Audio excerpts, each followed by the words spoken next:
Hello dear subscribers, they'll tell you can I fix slow Mac. So for fixing it you just need first thing, just go to Launchpad, just open your storage. So here you can see disk utility, just open it.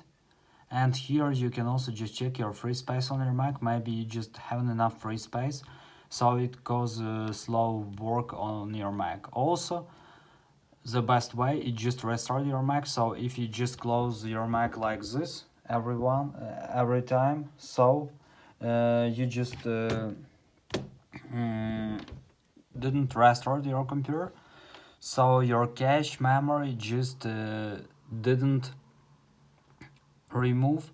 So you just need to restart your Mac like this. Just tap on Apple logo, just choose restart and just restart your computer, or just shut down and after just start. So thanks for watching, have a nice day, subscribe to my channel, click like, and goodbye.